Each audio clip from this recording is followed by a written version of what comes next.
Hello, and welcome to another episode of Boundless Body Radio. I'm your host, Casey Ruff, and today we have another very special guest to introduce to you now. And this episode is so special that it deserves a special introduction, which I've taken from his latest book. Garrett Gunderson is a modern-day Renaissance man. Well, maybe.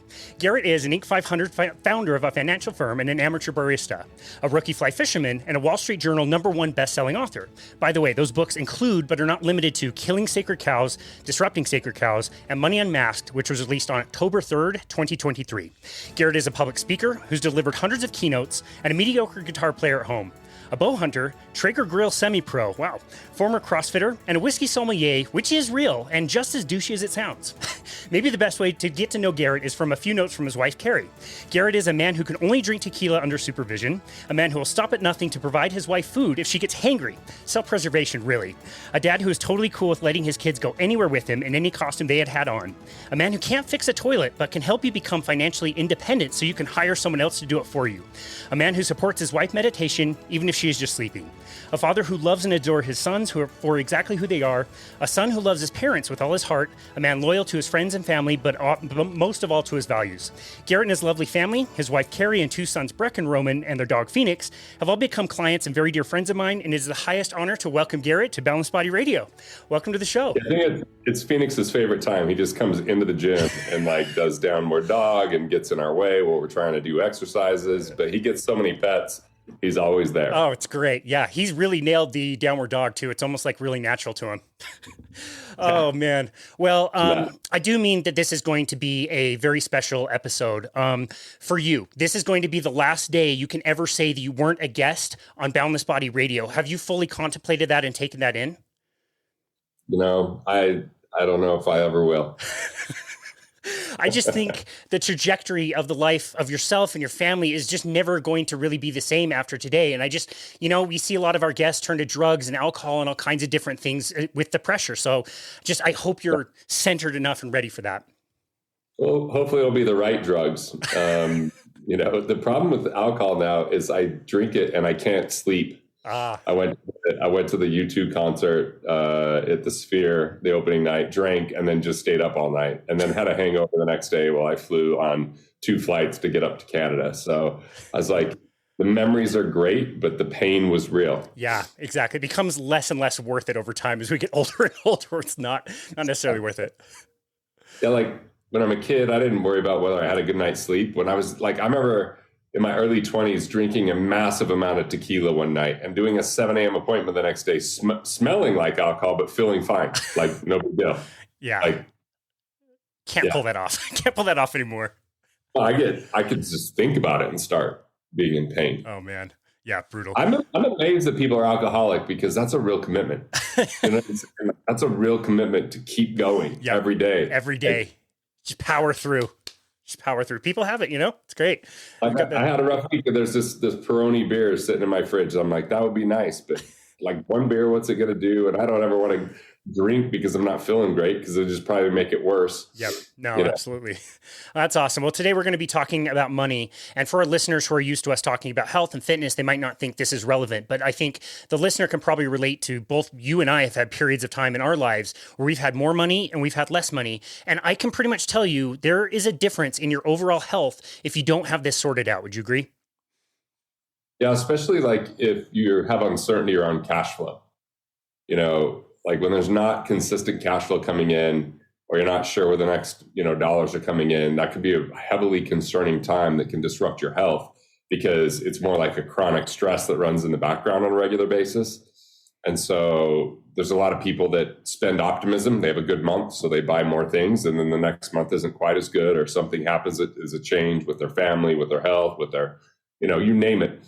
And so it's a tricky thing, because right now I could live in my other house that I lived in. It was a nice house, but we just had 2 telephone poles with transistors in the backyard, which you can hear it buzzing. I don't think it's good for you. It's not great to be around electronic buzzing. Who knows what it's. And so we decided to move, and that move was really expensive because I didn't think about everything that would go into this new home, getting it where we wanted it to be, and the furniture that we bring in, and the painting that we do, and the fixing of a roof, even though it was a new house. In some ways it was a refurbished house, meaning someone redid it. It was a contractor. And so like between that and then selling my business and deciding to do a comedy career and deciding to, write a book. And it just takes a lot of cash flow to do those types of things. And it had stressful moments through that, just a lot of change can be stressful.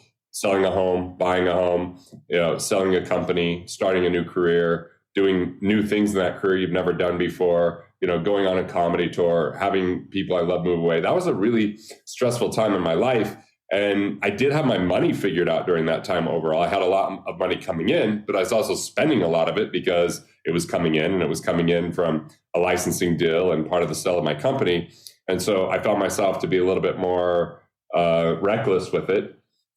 Because, just always expecting to come in. And then all of a sudden, when I no longer want to be part of that company or make a transition and that goes away, it just, money's a little bit more on my mind than normal. I've got money in the accounts. I've got, I'm kind of have years stashed away to handle things where some people are 3 to 6 months. But money scarcity is something that happens for everyone at some time, either because they're afraid that the way they made it wouldn't be sustainable, or they want to shift careers, or they have a health challenge, or they make major life changes. And ultimately, we aren't born with some type of money map or some type of money manual. And the ones we are given are pretty terrible because they're usually written by institutions that want our money, not the people that want to help us really understand what it is. And people are really confused about what money is in the first place. There's just like, well, it's a scorecard, it's energy, it's, a concept, it's a construct, it's, a store of value. Like, we have all of these things, but ultimately, because of people's childhood traumas, because of the way that people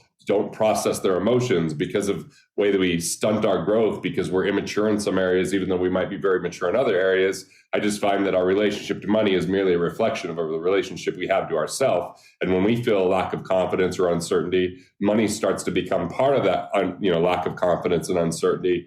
And sometimes people just go, I'll just work harder. Other times people go, I'll just save more money. It depends on kind of your money persona. But money's a tricky damn thing for so many of the population. They have money karma, they have money, stress, they have money misinformation, and they simply a lot of times just don't pay attention to it because they think it's complicated. Yeah, very well said. And I would say for the listener that wants the more practical side of things, I would go back and listen to your, first big major books, Killing Sacred Cows and Disrupting Sacred Cows, because that will teach you a lot more of the concepts of like how this actually works, some things to do. You have some very interesting ideas in there that I really love. Money Unmasked was very different. And we're going to talk about that in a minute. I really love the book. It'll probably surprise you to know that not only am I super good at counting, I can actually also read an entire book. I figured that would probably impress you quite a bit. I don't know. Yeah. Well, I mean, do you read it, or is it, I guess it's not on audio. So you either read it or someone had to read it to you because it wasn't me. let's just say I'm really excited for your children's book to be coming out early next year. Yeah. I mean, I think most people will be able to read it or at least look at the pictures and get a gist of what's going on. Exactly. I'm looking forward to that. If there's colors and cute characters, would be great. But before we do, I do want to say that, like, having spent, the better part of a year with you and the family, I've gotten an inside look as to how, high performing all of you guys are, especially you. You are so busy. I mean, I was over there 2 hours ago. You had already done your hour-long one-man show. You're doing it again later today. You've been dealing with tech issues. That's pretty frustrating. All kinds of appointments. You were on calls. You were a little bit late for our workout today as well. We started with Breck. To understand how high performing you are is pretty incredible. And to think that, like, okay, this dude's 46. He's not slowing down. He seems to be getting healthier and healthier all the time. What are some of the health kind of principles that you have really grown to love and appreciate that help you to perform at the level that you want to professionally? Man, it's not easy. Like, when there's tech issues before a performance, it could be really draining and exhausting. And when, Mondays are my days where I just do all my business meetings, and a couple of those meetings are with attorneys, and I'm dealing with contracts that I normally used to have a partner that dealt with that kind of stuff. So when it lands on my plate, I feel like I'm really intelligent when it comes to certain things, and where I don't feel as intelligent. Like, legalese is not my expertise, and definitely not Hollywood legalese. And so I've been, working on copywriting my comedy special and work on a deal for distribution. And it becomes taxing. between that and then also attorneys getting involved and messing with my clients in a way that's outside of their zone of genius and their boundaries because they're starting to make financial advice and they're not financial advisors, it starts to wear me down. Like, I like to have some days off, but because I took a longer period of time off to hunt, I took a longer period of time off to go to Burning Man, and I also launched a book at the same time, those types of things really impact me. So how do I handle that? One is I was tired this morning, but I did get up and do the sauna, just 20 minutes, get a little sweat on. Then I take a cold shower and I get into the cold plunge. The cold plunge definitely wakes me up. I definitely dip my face in there when I feel like I'm lack of sleep or stress, that my face is more likely to be puffy because of the inflammation that comes with that stress. And I feel that helps me kind of release it. Then I do like 20 minutes of stretching. And so that's kind of my first hour of the day is taking time to stretch. I'm in the cold plunge and to distract myself, I'm answering YouTube comments, which this week have been overly negative. Like not a lot of people, just people that go watch like 10 videos and they're negative on every single one. And I'm like, yeah, like it usually doesn't bother me at all. I laugh about it. I usually make fun of myself. But starting the day that way is helpful. And then writing, like, what am I grateful for? What's the intent of the day? And what are the things I want to reinforce that are most important to me so I remember who I am and what I stand for and what's really going on? So starting the days that way could be, extraordinarily helpful.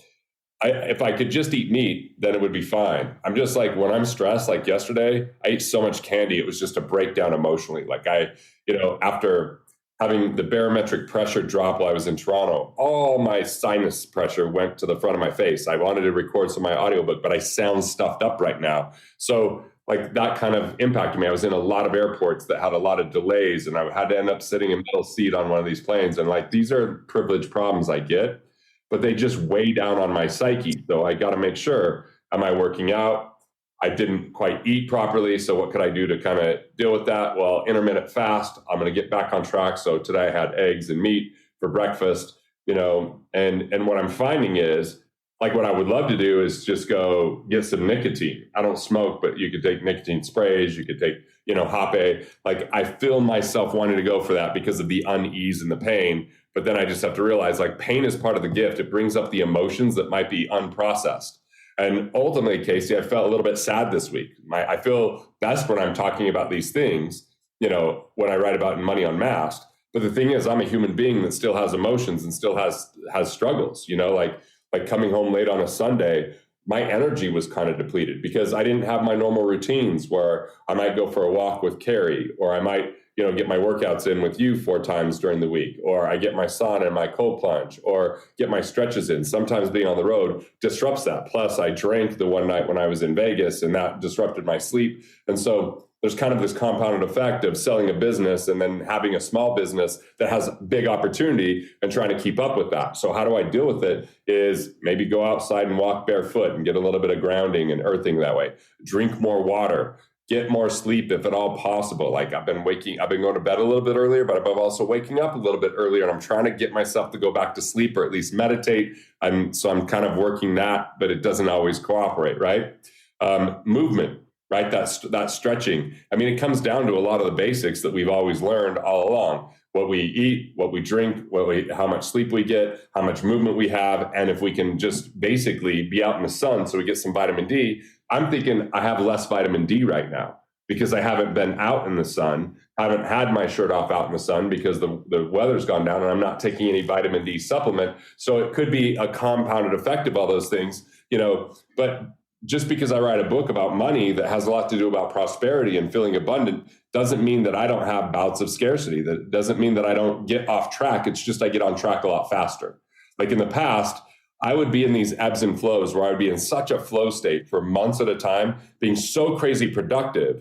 And then I would finally hit a wall because I was pushing too hard or I wasn't creating that depth and harmony where I was taking time for relaxation, rejuvenation, get up to my cabin because I'm trying to fit it all in. And that's kind of what happened after coming back from hunting is like from September 11th until today, I don't know that I've really had a day off. I am going to go to a concert on Saturday. I am going to take the day off with my wife and my sister and her husband on Sunday and just hang out at the cabin, which I think is much needed. But I find my old habits of being a striver where I think that work will solve all the problems. But if work leads to exhaustion or creates a deficiency in our health, or it starts to create like a level of grouchiness or disconnection because I don't feel like talking, which I normally like to talk things out, like I just find myself at a place where I have to course correct.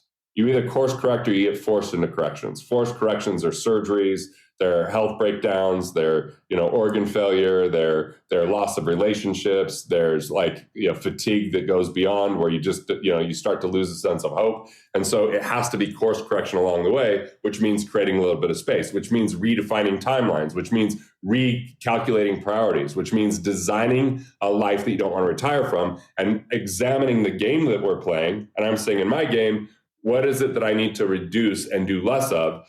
And part of it was just finding out what my flow is, how I create content. So it doesn't take as much time, but how do I do that and still create the same amount of quality? How do I change some of the timelines for my book launch so I'm not overly stressed and constrained that I don't have time to take off and hang out with my son or whatever it might be? So yeah, it's an interesting day to have this because you've kind of watched this. I missed a workout yesterday, which I don't know how often you think I miss a workout the day of. Not very. I can't think of another time, but it was just, I had a meeting that went long. And by the time I got down there and I'm thinking about my next meeting I just wasn't in a place that I could handle. I couldn't be really present. And look, part of it is when you have a big vision, things get messy. I'm relying on independent contractors. I'm relying on other people keeping their word. And if it's more than what I can handle and be a steward over, then I have to look and re-examine, am I pushing the accelerator too hard? Am I expecting too much of other people? Am I being too nice and just lack of management? And I need to be firm and loving, but at the same time create better, parameters and guardrails. And so that's part of it. Is like sometimes I have to ask myself, why does it matter? Who really cares? I think a lot of people, I have a lot of knowledge to share, especially around this topic of money, and a lot of it's unique. I don't see it out there any other place. So there's a bit of stewardship there that also can feel like a burden, but I have to also recognize it's my job to live a great life first and foremost. It's my job to take care of my family first and foremost. And then I could bring that information to the world. But if I skip the step of taking care of myself and my health, and I skip the step of my family, then what ends up showing up in my life is guilt and shame. And guilt and shame is a burden that weighs down energy and doesn't allow me to be fully expressed. And then everything feels like effort. And I think a lot of people are forcing themselves and feel like they're an effort because that's what society wants them to believe. Sacrifice now for a better tomorrow. Sacrifice today because one day it'll all be better. Live a crappy life because one day you'll get to retire. This guy that's fighting with me on YouTube, I don't even know who he is. He's retired at 55. That's not an inspiring life. Great, you're retired at 55. You have a long life to live and you're just done with value creation. You can't find a purpose that serves other people and solves problems and adds value. We just don't share the values. So let him live his life the way he lives it, but also examine my life and say, what do I have to change and course correct so it doesn't become a bigger problem long term? Yeah. So I think that's really important. I always say, for all the vegans that make comments on my posts and stuff, I would not take 5 seconds out of my life to go say something negative about them or whatever they're doing in the same way. And you're talking about, you really have to preserve yourself to be able to give the most of yourself. And I think you set a good example yesterday by walking into the workout room and saying, you know what, today's not the right day for it. Today is a day where I need to go focus on other things. I need to rest and relax. And having a hard workout is not necessarily the best thing when you have those kinds of conditions. And so I appreciate that. And I wish more people would realize that, you're heading into a workout, have an A workout and a B workout, and understand that there might be a day where you should focus more on mobility or core work or do something that's lighter and not quite as stressful. And I do have one more lifestyle question for you. You mentioned something earlier, the meat and the eggs. I know over the years you've had several kind of forays into animal-based and carnivore diets. What have you thought about, kind of similar to what you do in the financial world with working with unconventional ideas, with nutrition, doing something that it seems very unconventional? What has your experience been with that? Look, I've been a very curious person that always questions everything. Not because I'm a skeptic, but because I want to know how things work and how effective they are and how it came to be. And I learned this really from being indoctrinated as a kid of how things were by going to school. Here's an indoctrination. America's the best, America, right? And then I went to Korea and I was like, wait, these people are just as free as we are in South Korea and they're very nice people. So I do think America's an amazing place. I think I'm really glad that I live here. But at the same time, like I started to question because I went to this movie in Korea and they showed this thing called aircon disease, where this woman was using the air conditioner and then she got really sick. And when she turned it off and used the fan, then she wasn't sick anymore. But there were rolling blackouts because they were having energy issues. So was it really that people are getting sick from using an air conditioner, or was it they wanted people to reduce their energy usage, and fear was the way that they wanted to do it? And so I thought, well, where are we being told this, like for the first time, right? So I came home and I just didn't take anything at face value. I was going to school and I was like, I think that we lead better lives the better questions we ask. And I have a mentor that just got pancreatic cancer. They wanted to do chemo. He said no, left the hospital, even though they were advising him against it. And his numbers are now normal 2 months later. I just saw him in Dallas. It was super heavy, but he did other methodologies and, really asked so many questions. And the medical establishment, the people he talked to were mad he was asking the questions. He's like, wait, I'm an entrepreneur. I'm trained to ask questions. And so I just have asked a lot of questions over the years about how things work and what would prevent them from working and why they are the way they are. And it's very inconvenient for people, especially, in money, because when you ask and you learn, you find out that it's not what it seems. And look, some of the news was bad news for me. Casey, if I could just sell 401ks and get paid an asset under management fee for those 401ks, I would be worth tens of millions of dollars more today than I am. But when I realized it was deferring tax, not saving tax, when I realized that there were fees that were impacting the return substantially, when I realized that taxes could go up in the future and people are delaying their taxes so they can end up in an adverse tax situation, when I realized there's no cash flow with these plans and the tax savings that they think they have it isn't in their pocket, it's deferred in the plan they eventually have to pay tax on, I started to be like, wow, this isn't what it was supposed to be. And yet 75 million Americans rely on that as part of their retirement plan. And then I started saying, well, why are we retiring? And I'm like, well, the industrial age, people had terrible jobs. Retirement was needed because people were working 7 days a week in assembly lines, and it was exhausting and it was breaking their body down, and they would retire and then they would only live for a couple of years because they had such a terrible life. We've had advancements in technology. We've moved to a more informational age and a more technological age, and yet we're still abiding by these old antiquated concepts. And unfortunately, as you know, people are living longer today, but sicker and longer, dependent upon pills to keep them alive, dependent upon help from other people because they're not healthy and vital, their vitality's low. And yet they're going to live their so-called golden ages by doing the things they never did while they were growing up or while they were at work, because that's when it's supposed to get better. So I just started to ask questions. It wasn't like I wanted these answers. It wasn't like I arrived to an answer and then I said, how do I design a plan that supports and validates my process? Because that wasn't the case. There's just much easier ways to make money than how I make money. It's harder to write a book and make money from writing a book than selling a financial product. And my wife used to say, too bad you couldn't just stick to selling insurance where there were renewals and it was easy for you to do, but I was also bored. So now I'm moving into is there a way to still be an intellectual property capitalist and be able to have organizations that I can get paid when people actually get services done the proper way? And so I'm just playing a different game now because it would help for recurring revenue and it would help to make sure it's designed properly. And as long as I don't hit bandwidth or too much, capacity issues, I'm just looking at it's all or nothing. I either do this or I do that. Right? It's like, well, what do people really look for? What do they really need? So the answer to your question, which you asked forever ago, was really curiosity is the key. And asking questions is a gateway to really understanding things. And when we look at the traditional methods, when I learned the food pyramid in college, I was like, really? The food pyramid? Like, that doesn't make any sense.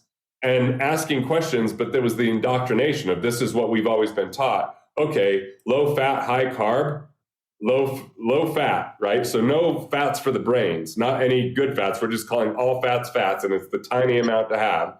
Just fruits and vegetables, a whole bunch of carbs, and a little bit of protein. Like, that food pyramid has been dismantled and shown that it was erroneous.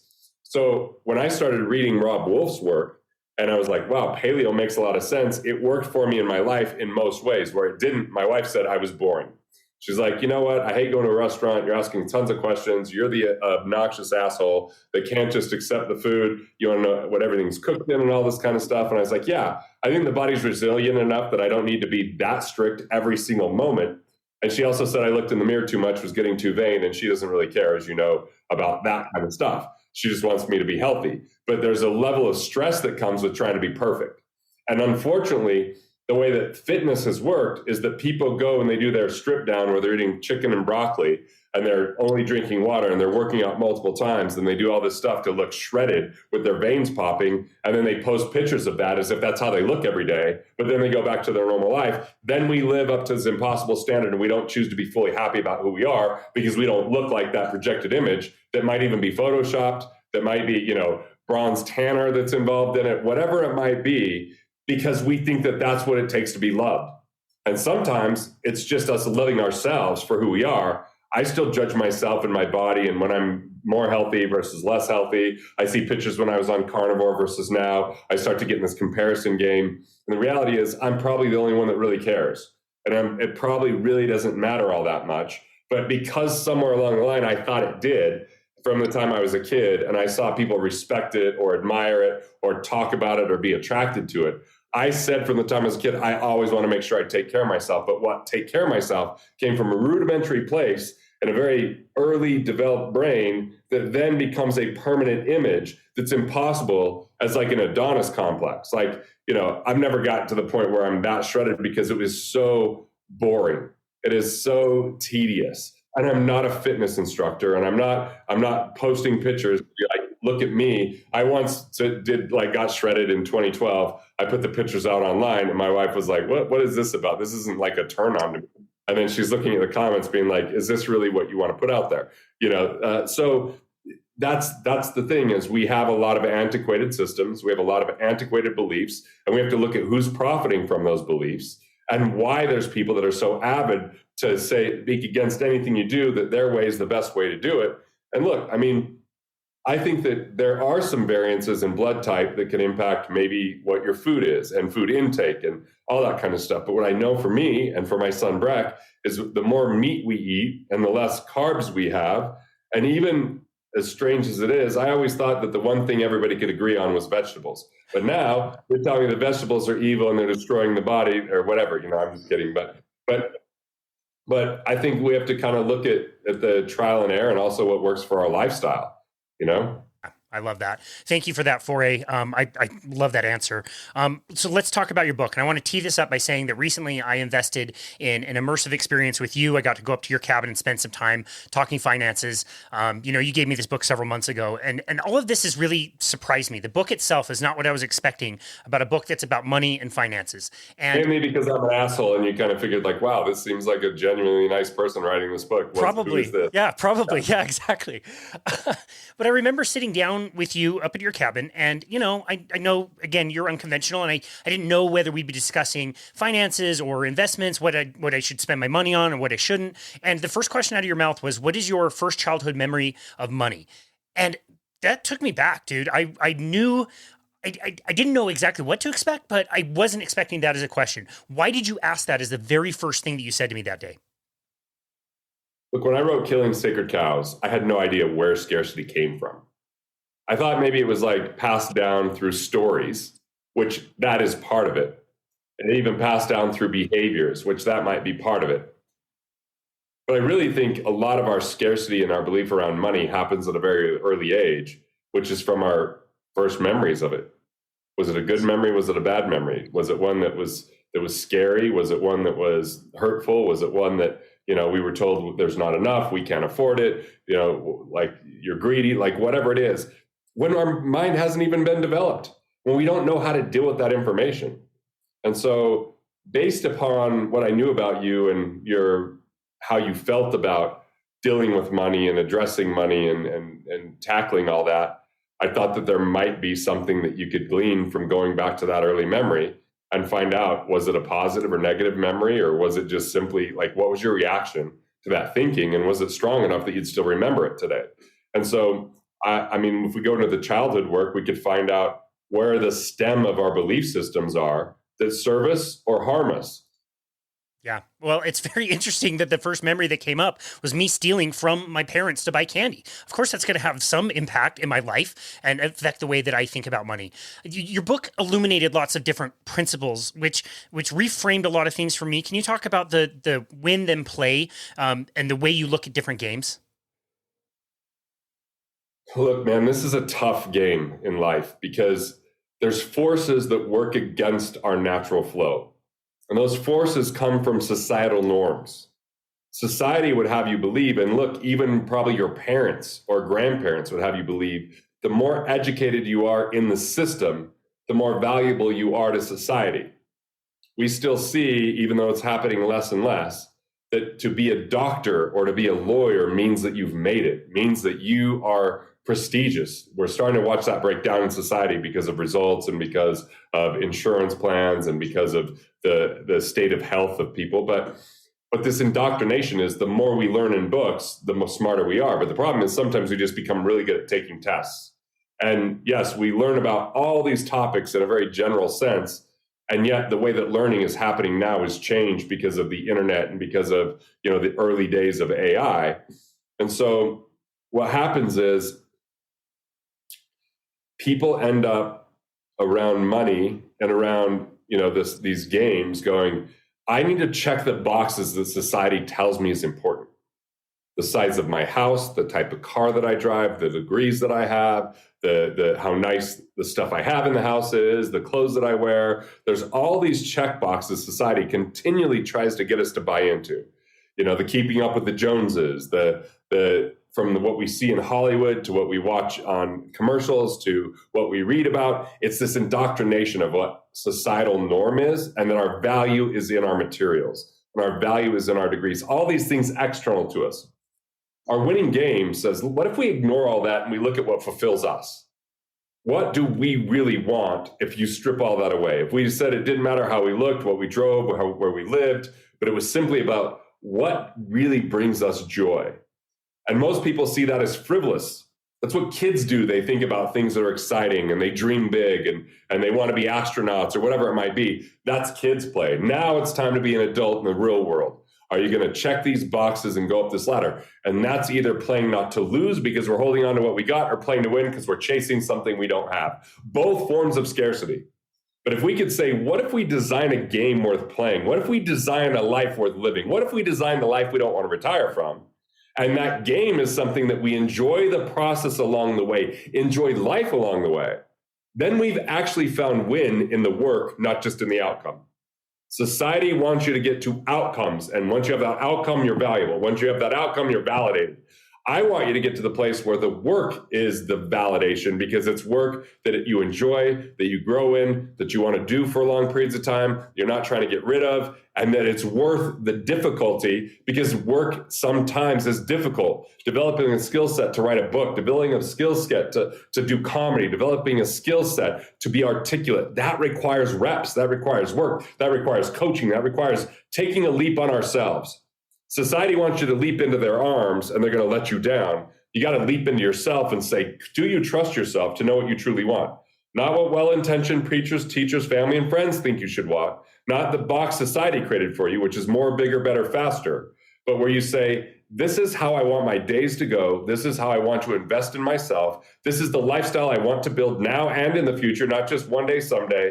And here's the work that's worth doing. That's the winning game. And I'm saying once you design the winning game, you already won, because the game is the win, because you're playing at a level and in something that's fulfilling along the way. And it's worthwhile. So even when there's minutia, even when there's obstacles, you still move forward because your vision is bigger than the obstacle, because your vision is your win.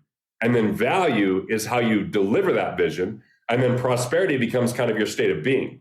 And so vision is the win, value is the way, prosperity becomes your way of being, and dollars are the byproduct of that value. Yeah, perfectly said. And this is why it's so important to actually do the work that seems so crazy difficult in the beginning, doing the work of finding your soul purpose, which you write about quite a bit, SOUL, soul purpose. And I find it really interesting that most of us probably would rather get locked into some career, like you said, being a doctor, a lawyer, or whatever it is. It's almost like that is easier than it is to take the time and energy to sit down and discover what our soul purpose actually is. Have you found that to be the case with many of the people that you work with? Look, soul purpose is something to be remembered. And what society wants us to think is something that we have to get to, that we have to do more work, get more indoctrinated, listen to another podcast, read another book, go to another event, go to school, have someone tell you. But like, it's all something that we have to be in silence enough to ask ourselves. We have to find a hobby where we lose track of time. We have to maybe meditate or do some writing or something, or go up in the woods and contemplate. People aren't comfortable being alone because we're addicted to the noise. The noise distracts us from our purpose. It hides our purpose. It buries it deep down because our purpose might be inconvenient. It might be scary. We might not know how to achieve it. But our soul purpose is who we are when we're at our very best, fully self-expressed. Not convenient to be like, I'm going to do comedy. Not convenient to say, I'm going to do a theatrical keynote. Not convenient to say, I want to write a children's book. These were all things that required co-creation and collaboration. It required coaching and developing skill sets. I didn't walk out one day and it was all there. It was something that was developed over time. And for most people, that's a scary notion because they don't want to suck at something in order to get good. And so the first time I tried to act, it was awful. It was atrocious. It was terrible. And it was uncomfortable. But it's gotten better. My performance today was probably the better acting I've done, and so it's getting a lot more fun. There's a lot more dimensions to it.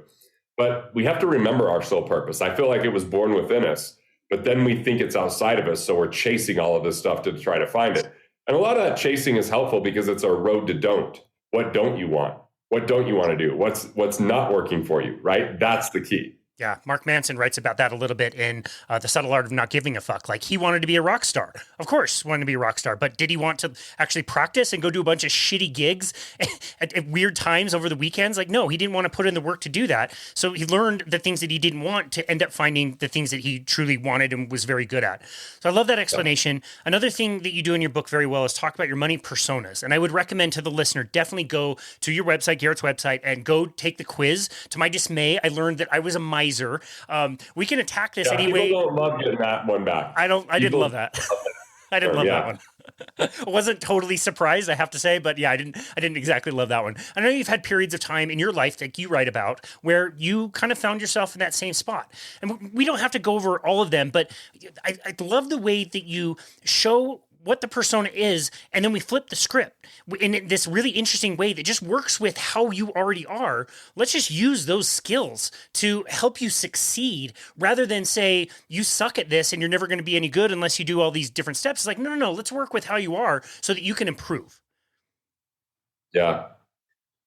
People are in death by committee.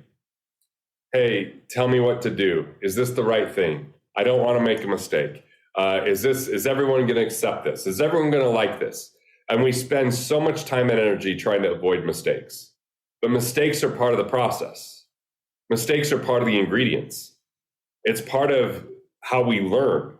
And if we spend so much time in angst trying to avoid it, we never really discover who we are. Like, if you're going to do something extraordinary, there's going to be missteps. But that's going to be part of the ingredients that creates the attention to new details, that creates the harvesting of a new lesson that you can now articulate, that creates the bandwidth to then know how to do it different, right? So I just think that so many people they don't want to be defined by their mistakes, but they're defined by their fear of their mistakes. I mean, we're human. To be human is to err, right? That's a bad paraphrase of Shakespeare, and yet we hide from our mistakes. We pretend that we don't make them, and people feel that. I feel like the people that are most admired in today's world are the most vulnerable, and they make mistakes and they own up to it and they acknowledge it. And the people who are trying to pretend like they've got everything figured out in every area of life, we know you don't. That's just not how it goes. You know, you might be so superior in some areas and have a genius level there, and then in other areas be so lopsided. You know, I remember watching on a flight this documentary of Warren Buffett, and Warren Buffett, his wife was sick, and she's like, bring me something to throw up in, and he brought her a colander, right? So there's holes in it. Like, she's like, what are you doing? That's going to go everywhere. So he put a cookie sheet under it. Like, he just was so inept at like that area. And even in his relationship with his wife, right? She's like, he's a nice person, caring, but what he's really good at is allocating capital. And he's been really focused at allocating capital. And just because he's really good at that and has a lot of money doesn't mean that he's good at these other areas, right? I mean, we already know he supports Bill Gates, who's a total prick. You know, it doesn't take long to find that out if you read just a couple things at the atrocities he's done on humanity in the name of philanthropy, right? So the thing is, like, we're going to make errors, we're going to make mistakes, and we just have to be willing to take steps forward and course correct. And the sooner that we can acknowledge it and have a few people that have our back that we could talk about it when we feel stuck or we get in a looping pattern, then we can get out of that sooner and learn the lesson versus try to hold it in and pretend, which just destroys energy. And people can, like, it's like a stench that comes on you of scarcity as you try to pretend like everything's fine. You know, sometimes people ask how you're doing and they don't really want to know. Like this week when people are like, how you doing? I'm like, I've had better weeks, man. It's been a difficult one for sure. You know, it's just, I've been pretty open about it, but it helps then rather than pretending. Yeah, no, definitely. And I can say about you've caught me off guard a few times by asking me how I was doing. And I give you the standard answer, but I realize you're really asking me the question. Like, I need to be more forthright with you, because when you ask, you are asking me how I'm doing, and you're not just looking for like, oh, I'm good, which is normally what I give you anyway. So I love that you took that there. I also love in the book where you write about the exchange between time and money and trying to understand the what I call the E word, enough. It's such a struggle to understand when we've had enough and how to understand the balance between time and money. How would you talk to somebody that maybe will tell you like, yeah, I love all these concepts. I would love to be an entrepreneur. I'd love to start a side gig, but I already have this full-time job. I've got student debt to pay. I don't have the time. How do you help people understand that relationship between time and money? We have a few excuses in life. I don't have the time. I don't have the money. I don't have the ability. All three of those excuses come when we try to do everything on our own. When we try to do too much by ourselves, we have constraint in those three areas.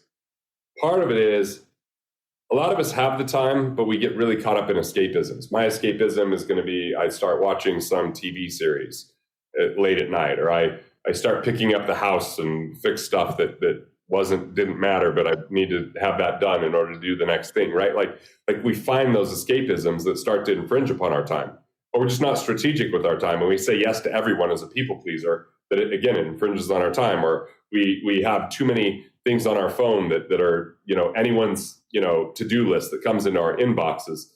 And so it's reclaiming your life and creating boundaries. It's tough because when people create really clear boundaries, they can seem calloused at times. You might even judge them, but the reality is they just know what they're up to, and somehow we're trying to project our agenda onto them. So you got to ask, is this worth my time? Is this representative of who I want to be and what I want to do and where I want to go? And don't let the world dictate that, but start to use your own force to clear a calendar to be consistent with who you are. And when we start to identify that properly, we recover time. We transcend time, because even doing a morning ritual, or even when you work out, the rest of the day is going to be more productive, even though you have less time. Each minute matters more because of the energy and the way that you show up with that. When you're overwhelmed, when I'm overwhelmed, when I'm distracted, little things seem bigger than they are. I start spending more time worrying about what needs to get done than actually getting it done. That's what fatigue will do to us. That's what saying yes too often will do. And so, sometimes it's just saying not now, or I don't have bandwidth, or getting clear about what really matters and getting focused. So that's not easy for people to do because we want to be liked. And the more we want to be liked, the more we overcommit. The more we overcommit, the less health we have. The less health we have, the less energy there is. The less energy we have, the less bandwidth we have, the less clarity we have, the less energy for vision, the less quality of life, the lesson, like it's a spiral. And most people are caught in that spiral, just trying to do things for other people while they sit silently and secretly resent them for saying yes. But they could have said no. Yeah. And they just chose not to. Yeah. Well, you mentioned your morning routine, and we talked about that a little bit earlier. You talked about writing, and you do many forms of writing. And I think one of the forms that you do is the 5-minute journal, I believe. And that is a very simple, quick thing that you could do to start to establish those boundaries. Anybody can find 5 minutes in the morning. Can you tell us exactly what you write in that journal?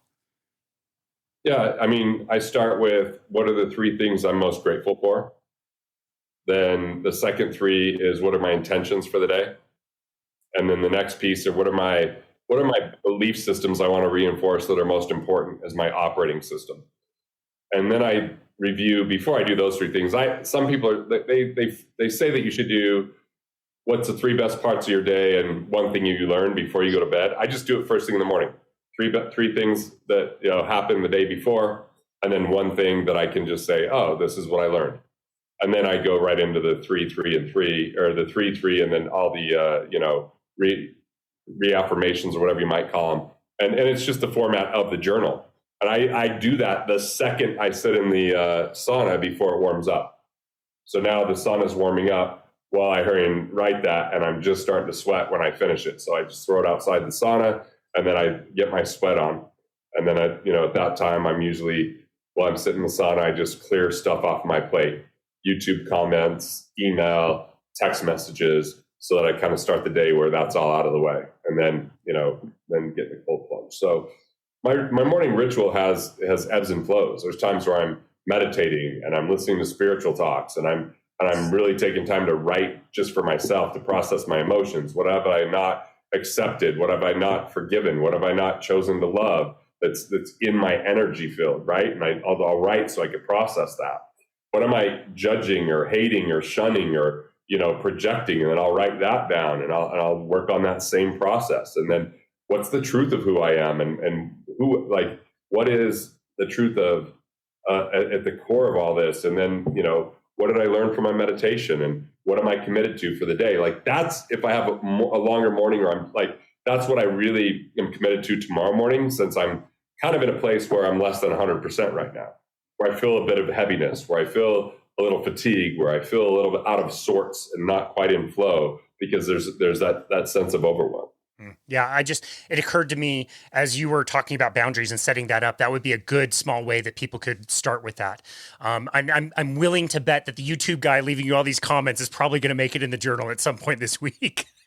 Yeah, I mean, look, I get it. Like, he's not really at the same level financially that I am, and my knowledge. So I really normally would just let it go, and but he's commenting on like 10 videos, and I was finally like, either debate me or move on. And he said, well, just film a video about it. I'm like, great, I'm going to film a video about it because it's not worth my time. But I probably, you're right, wouldn't have engaged at the level I did had I not just been like annoyed about other stuff. Sure. Yeah. I love that. And that is a great segue into what I want to talk about next with your book. And it's really interesting to see a book written about money where the closing chapters are literally about love. How were you able to work that in? I think that is so super powerful. Because the reason we chase money is because we're chasing love anyway. Because, I mean, when it all comes down to it, it's the most abundant resource on the planet. It's what people really want deep down. But we've heard too many rappers say that love and money are the same thing. Or if you have money, then you get all the free love that you want, right? And all this kind of stuff. But I think it was Coco Chanel that said the best things in life are free, but the second best things are very, very expensive. And to me, that's a quote about love. Like, it's about love. And then outside of that, then it's about, luxuries. And, like, it would be great to fly private, and it's great to go to Michelin 3-star restaurants. And it's great to, have the most luxurious beds and bedding and housing. Like, but that first thing is, as I think the question we all ask is, am I lovable? And we do all these actions trying to prove that we're lovable. And money becomes one of those false gods that we try to use to prove that we're lovable and valuable, but actually a lot of times pushes people away because it feels inauthentic, or it feels showy, or it feels like we're more concerned about showing them how valuable we are rather than seeing them for who they are. And when we haven't accepted ourselves, then we use money as our way to like amplify what we hope people will see in us. And it actually becomes a blinder where it doesn't help us at being present, because it's a great companion. It's a great byproduct of value. It's just a terrible solo artist or a replacement for value. Because when it becomes a replacement for value, then it's about deception and coercion. Yeah. Well, so sorry. In the end, it is all about love when it comes down to it. And why are more books talking about that around money? That's like the real issue here. Take us inside the car when you were taking a drive with your wife. This story is super powerful and very gutting, and I think it really relates to what you're talking about now about love. It was a time in your life when you were very successful and a great businessman, and so many good things going for you, but there was a conversation that was had inside of a car that I find to be, again, very gutting, but very powerful. Yeah, and like we have our excuses. Like I notice that when there's the most difficult things in my life, I want to be able to point out, but guess what? The real estate market was bad, or this thing happened with this client, or, you know, I didn't know this was going to happen. Like we like to blame because it's hard to take responsibility. And at the time I wanted to blame that my partners had died. And that's why I was making these rational decisions of overworking and neglecting my family, because I felt like it was a justifiable excuse. But the thing is, it was at the expense of everything that mattered. And so my wife was just like, hey, you're an extraordinary businessman and an ordinary husband and father. Like just straight up says it to me, right? And she was right. So I couldn't really argue, and I got emotional. And I remember, you know, not really knowing what to say. But what I had to do was not say anything and just take the action of working from home for the next 30 days, investing the time with her and my son, taking care of my health, taking time to sleep and recharge, showing that I was a valuable asset, not just do everything for everyone else, because a lot of other people were grieving and I was just picking up the slack, and I was picking up the slack of partners that weren't there without processes and systems. And I was thinking I was doing the noble good deed. But the reality was my partners never asked me to do that. And they wouldn't have wanted me to do that at the expense of my own health and my own family. But it took a moment like that to bring that to reality. It took someone holding up a mirror to me and saying, do you like what you see? Is this what you really want? Because let me tell you what it's like on our side. And so that really was a change in course, a change in trajectory for me. And I found my energy changed, my level of excitement changed, my health changed. I got back to being active. There was just a whole lot that came from that courage that she had to have that conversation with me. How proud are you now that I can tell you that every time we do a workout with you, the family, all I see is love. Like the number of times you guys are teasing each other and kicking each other and pushing each other, but also embracing, saying positive, encouraging things. It's pure love, dude. I notice it. It's very, very palpable. How proud does that make you? I mean, you can make mistakes and you can, but you can course correct. And I'm really close to my oldest who's in there. He asked me about his form as much as he asked you. And I always tell him to ask you, but like the first few days, he was always like trying to be perfect and didn't like when I brought it up to him. So that's really cool. And I see him tease Carrie just how I do. And I see him hug her just like, I'm always hugging her. And, we're just, it definitely is a nice way to invest time together as we get healthier. And there is a lot of love in our family for sure. And I feel like that's something that Carrie and I really led with. And, we do tease each other a lot, which is healthy because I tease the ones I love, Yep. Yeah, it's not feigned. I can tell you that. It's very genuine. And I really appreciate that. Tell us what you have coming up in the future. Children's book, hitting it hard to get the Money Unmasked book out there in the world right now. Halloween party with the family coming up. I moved my flight so I could be back in time for it. Some time at the cabin with my wife and sister and her husband, going to a Zac Brown band concert, meeting with my co-author of What Would the Rockefellers Do and recreating business together, which we haven't done for years because of my relationship with Well Factory and that being over and that opening up this possibility again. Having a 2-day at my house, which I've never done, for financial advisors to teach them all that I knew in marketing and how to create intellectual property.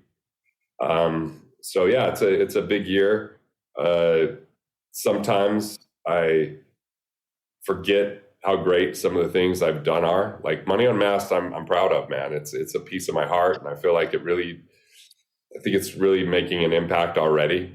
Like hearing about some of the reviewers, I think I was joking with you. I got a 4-star review, but it was 5-star like material. She was like, "I'm going to read this book again and again. It's the first financial book I ever connected with." And I'm like, sounds like 5 to me, but this is the perfectionist in me, and it's fine, because I would rather have a 4-star with all that content there than not have the review. Yeah, that's funny. My favorite review I ever got was a 1-star. We don't get many on the show, but I got a 1-star that said the host's voice is terrible and he talks too fast. It's terrible, but the content is really great and the guests are awesome. It's like, that's at least worth like 3. Like, come on, like 1. Give me a break.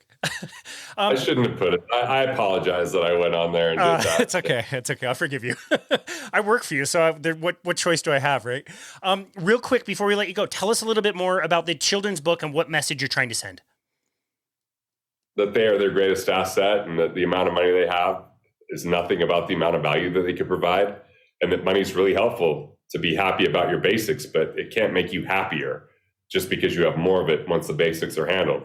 It can, however, allow you to invest in yourself and then share your gifts when you get to an abundant place, that you don't just have to hoard it, but you could be in thriving in abundance and improve other people's lives along the way too. So I think it's a pretty special message, and I think even the adults that read it will get a lot from it. That's amazing. Definitely a book I should have had as a child, but I'm looking forward to reading it now because it seems like it has way less words than the last one that you wrote, Money Unmasked. Yeah, I'm impressed that you read the other one. That's great.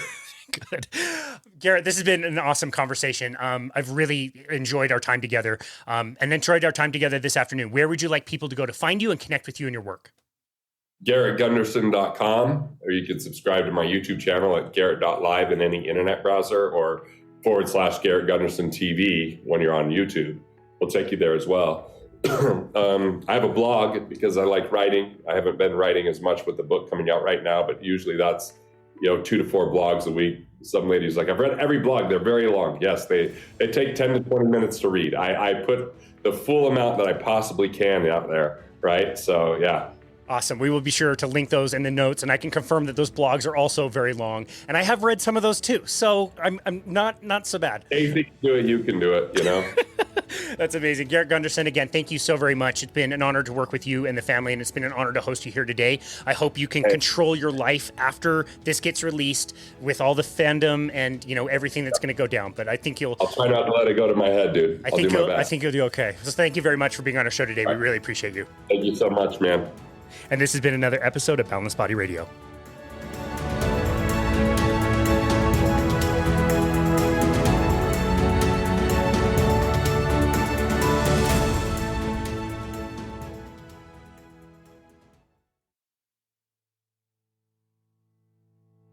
As always, thank you so very much for listening to Boundless Body Radio.